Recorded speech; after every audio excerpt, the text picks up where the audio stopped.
Que é Felipe Lynch, sou pré-candidato a deputado federal por São Paulo. Os planos da esquerda contra Bolsonaro acabaram de afundar de uma vez por todas. Eu tô falando isso porque há poucos meses atrás, qual que era a principal tática deles? Colocar a força política do fica em casa que a economia a gente veria depois. Pois eles sabiam, no fundo, que quebrando a economia, a culpa iria recair sobre governadores, prefeitos? Não, jamais. Sobre o presidente Jair Messias Bolsonaro. E apostando no órgão mais sensível do povo brasileiro, que é o bolso, é claro que eles sonhavam com o retorno de Lula ao poder. Não à toa, eles estão tentando divulgar pesquisas eleitorais como se estas pesquisas traduzissem a realidade. Tudo para injetar algum ânimo na vida deles, até porque a vida dessa turma não está nada fácil. Pois, por exemplo, o Jornal Nacional, de William Bonner, Renata Vasconcelos, foi obrigado a dar boas notícias sobre o Brasil. A economia está sendo retomada, o crescimento do nosso país é um dos maiores da América Latina, inclusive um dos países que mais bem vem se recuperando em todo o mundo. E detalhe, não sou eu que estou dizendo, repito, é o próprio Jornal Nacional, a própria TV Globo, que em clima de velório falou isso. Contas da União, dos estados, municípios e das empresas estatais fecharam abril com um saldo positivo de quase 39 bilhões de reais, sem levar em conta o pagamento dos juros da dívida pública.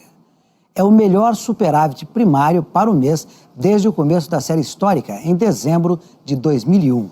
De acordo com o Banco Central, apenas as estatais registraram resultado negativo.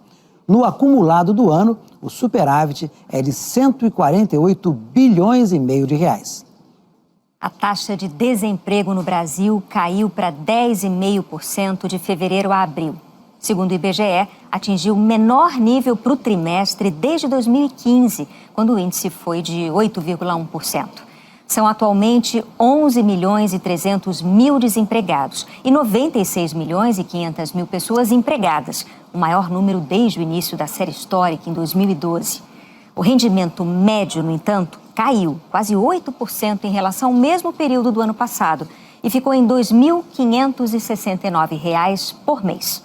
Mas olha, saiba que não são somente jornalistas da TV Globo que estão sendo obrigados a se render ao governo do presidente Bolsonaro. Até a jornalista Amanda Klein, sim, ela mesma, militante de esquerda travestida de jornalista, vejam só, resolveu reconhecer o ótimo trabalho do Bolsonaro e elogiar o seu governo. Não tá acreditando? Então olha só. Amanda falava ontem que havia uma expectativa maior, né, de 1,2, 1,3 talvez, mas não é ruim, não, foi um crescimento 1% forte. é bom. Eu acho que também, se a gente, para ser justa, assim, absolutamente honesta, o mercado esperava até uma recessão nesse ano, né? A gente, ano passado, as expectativas, as projeções eram bem piores.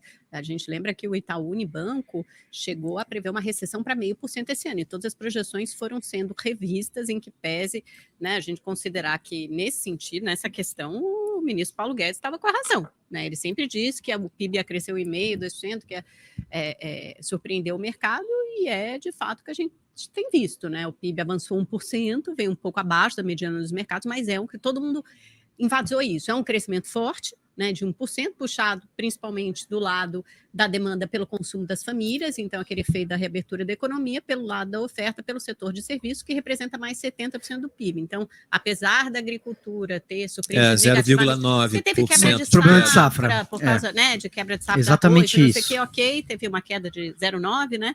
A indústria andou de lado, acho que a indústria parece o ser preço setor das mais commodities problemático também deu da uma nossa ajudadinha, economia. né? Que O preço estão das altos. Exatamente, aí deveria dar mais ajuda até para o agro, mas enfim.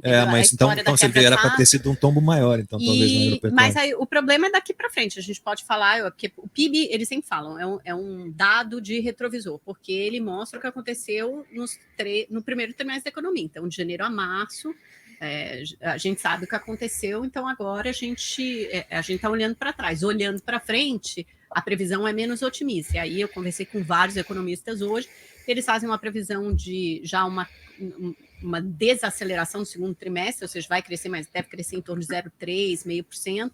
E aí o problema é no segundo semestre do ano. Aí é que está o nó da questão. Tem gente prevendo até uma pequena recessão, ou então uma economia que ande de lado, ou seja, que fique mais ou menos parada, porque aí você começa a ter o efeito da alta da Selic, da taxa de juros, que tem um efeito contracionista sobre a atividade econômica, contração no mercado de crédito, tem o conflito na Rússia, na Ucrânia, que acaba tendo um efeito negativo sobre o resto do crescimento mundial, tem a desaceleração da China e dos Estados Unidos, nossos principais parceiros comerciais, e da Europa, e tem um ciclo de aperto monetário no mundo inteiro, ou seja, taxas de juros subindo no Brasil e no mundo todo. Isso retira dinheiro da economia.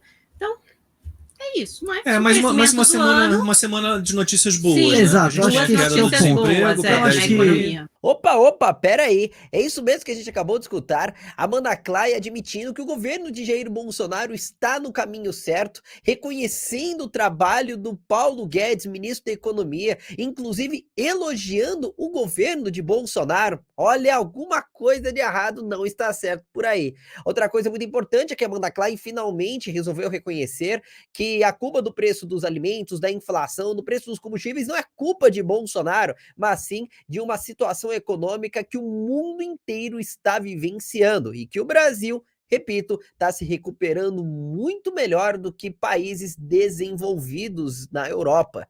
E além de jornalistas da TV Globo e Amanda Klein estarem se rendendo ao presidente Bolsonaro, saiba que até outra jornalista declarada de esquerda, Thaís Oyama, recentemente afirmou isso. E negociei com a equipe dele de acompanhar ele numa dessas viagens, e daí tomei o maior susto da minha vida, porque eu fui no mesmo avião que ele, eu usava avião de carreira, e daí no primeiro aeroporto que ele desembarcou, que acho que foi no Piauí, era um choque, tinha assim uma multidão que já catou ele, botou ele no ombro, e aí andou com ele assim por muitos metros, ele carregado nos ombros dessa multidão, sendo passado de ombro para ombro. E daí é engraçado que eles gritavam uma coisa que eu não entendi o que era, daí eu cutuquei, eu falei, o que vocês estão gritando? Aí ele falou assim, mito! E daí foi Já assim, era mito, né? era, mas eles gritavam e eu não entendia. Que mito, não fazia sentido pra mim. Depois a gente foi ouvir, eu ouvi, todo mundo ouviu essa palavra muitas vezes, mas era uma coisa que não fazia nenhum sentido. E também não fazia nenhum sentido daquele deputado carregado em todos os lugares e fazendo aquele gesto da minha, e as pessoas urravam e aplaudiam e olhavam para ele com fascínio. Eu fiquei muito impressionado, porque nem com o Lula, cobri também a campanha do Lula, como você, Paulo, eu nunca vi uma reação assim da multidão, sabe? Era uma coisa de devoção, de fascínio, tudo que ele falava era aplaudido. Isso repetiu depois em Pernambuco, a gente foi para Pernambuco, depois foi para outros estados, não me lembro quais, mas era cada vez maior a multidão, cada vez maior a multidão e cada vez mais fascinada por ele.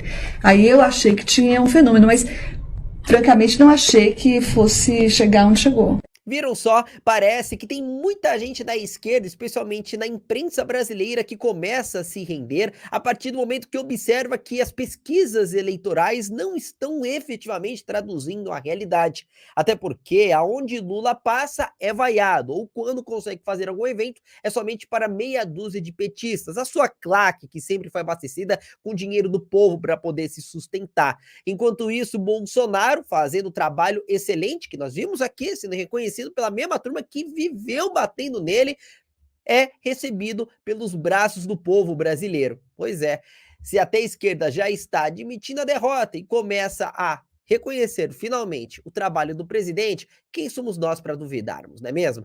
Pessoal, se você gostou desse vídeo, já sabe, curta, comente, compartilhe. Meu nome é Felipe Lynch, sou pré-candidato a deputado federal por São Paulo. Te vejo na próxima oportunidade. Tchau, tchau.